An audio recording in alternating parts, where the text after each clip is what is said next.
اچھا، جو ساری دنیا کو گمراہ کرتا ہو اور گناہوں پر ابھار رہا ہو، his only mission is to destroy people, اور وہی کوئی ایسی بات بتا دے کہ اس وقت یا اس وقت مجھ سے زیادہ بچ کر رہنا ورنہ میں تمہیں تباہ کر دوں گا، تو اس سے بچنے میں کچھ آسانی نہیں ہو جائے گی؟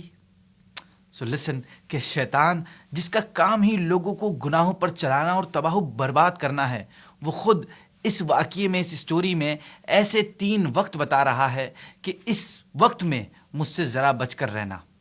واو، here comes the whole story. ہوا کچھ یوں کہ ابلیس یعنی شیطان ایک دن حضرت سیدنا موسیٰ علیہ نبی جینا والی صلاۃ والسلام سے ملا اور کہنے لگا، اے موسیٰ، اللہ پاک نے آپ کو اپنی رسالت عطا کی ہے اور ہم کلامی سے نوازا ہے، میں بھی اللہ کی مخلوق ہوں، مجھ سے گناہ سرزد ہوئے، اب میں توبہ کرنا چاہتا ہوں، آپ میرے رب کے ہاں میری سفارش کر دیجئے کہ وہ میری توبہ قبول کر لے۔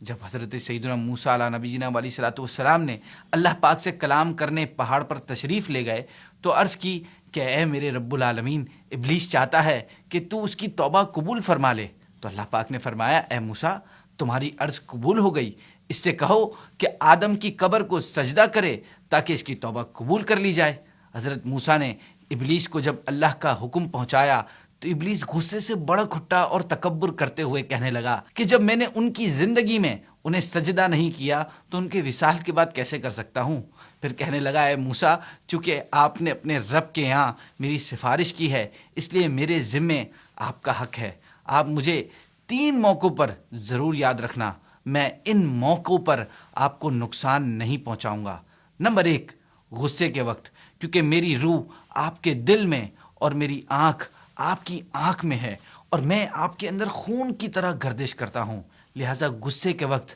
مجھے نہ بھولنا۔ انسان جب غصے میں آتا ہے تو میں اس کی ناک میں پھونک دیتا ہوں، پھر اسے خبر نہیں رہتی کہ وہ کیا کر رہا ہے۔ پھر اس نے بتایا، کفار سے مقابلے کے وقت مجھے یاد رکھنا، یہ دوسرا موقع ہے، کیونکہ مقابلے کے وقت میں ابن آدم کے پاس آ کر اس کے بال بچوں اور گھر والوں کی یاد دلاتا ہوں، حتیٰ کہ وہ میدان چھوڑ کر بھاگ جاتا ہے۔ تیسرا اس نے بتایا موقع کہ نامحرم عورت کے پاس بیٹھتے وقت، کیونکہ میں آپ کی طرف سے اس کا اور اس کی طرف سے آپ کا قاصد یعنی میسنجر ہوں گا، اور میں آپ دونوں کو بہکاتا رہوں گا حتیٰ کہ اس کے سبب آپ کو اور آپ کے سبب اس کو فتنے میں مبتلا کر دوں گا۔ شیطان کی ان باتوں سے ہمیں 3 چیزیں معلوم ہوتی ہیں۔ ویسے تو ہمیں ہر وقت شیطان سے بچنے کی کوشش کرنی چاہیے، مگر غصے، کفر سے مقابلے اور نامحرم عورت سے بچنے کے لیے خاص طور پر ان وقتوں میں ہمیں اس کا خیال رکھنا ہے۔